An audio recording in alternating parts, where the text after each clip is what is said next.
അത്യാവശ്യം ഉറങ്ങിയിട്ടേയുള്ളൂ. ഇന്നലത്തെ യാത്രയുടെ ക്ഷീണം മുഴുവനുമുണ്ട്. നേരം പുലർന്നതും ഞങ്ങൾ വീണ്ടും യാത്ര തുടർന്നു. 1-2 മീറ്റിങ്ങുകളുണ്ട്. അതിനു മുൻപ് മദീനയുടെ തെരുവ് കാണണം.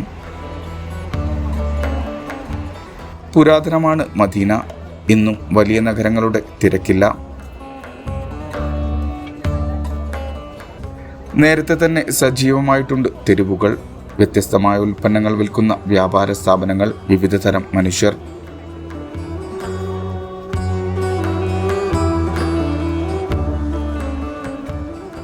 മനുഷ്യരിൽ കൂടുതലും മോക്ഷം തേടി വന്ന തീർത്ഥാടകർ.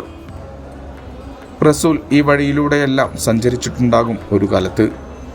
നിൽക്കക്കള്ളിയില്ലാതെ മക്കയിൽ നിന്നും ഓടിപ്പോന്നത് മദീനയിലേക്കാണ്. മദീന റസൂലിനെ സ്വീകരിച്ചത് പാട്ടുപാടിയാണ്.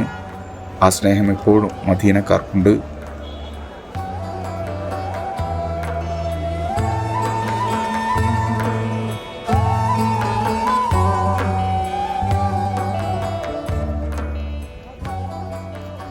മദീനയിലെ ജനവാസ പ്രദേശങ്ങളാണിത്. ഇടിഞ്ഞു പൊളിഞ്ഞ പഴയ കെട്ടിടങ്ങൾ. മക്ക കഴിഞ്ഞാൽ ഇസ്ലാം മതവിശ്വാസികളുടെ പുണ്യയിടമാണ് മദീന. പ്രകാശിത നഗരം എന്നാണ് ഇതിൻ്റെ അർത്ഥം. സ്നേഹത്താൽ റസൂൽ ലോകത്തെ പ്രകാശിപ്പിച്ചത് ഇവിടെ നിന്നാണ്. 15 ലക്ഷത്തിലധികം ആളുകൾ ഇവിടെ താമസിക്കുന്നുണ്ടെന്നാണ് കണക്ക്. മലകളാൽ ചുറ്റപ്പെട്ട ഈ നഗരം ഈന്തപ്പഴ ഉൽപ്പാദനത്തിലും പേര് കേട്ടതാണ്.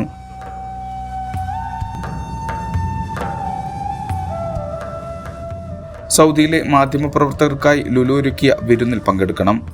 അതാണ് ഇന്നത്തെ ആദ്യത്തെ പണി. വിഭവസമൃദ്ധമായ ഭക്ഷണം. ഇനിയും യാത്ര തുടരേണ്ടതുണ്ട്. ഒരു പ്രധാന ഔപചാരിക കൂടിക്കാഴ്ചയ്ക്ക് ശേഷം തിരുനബിയുടെ ചാരത്തണയണം. അതാണ് ലക്ഷ്യം.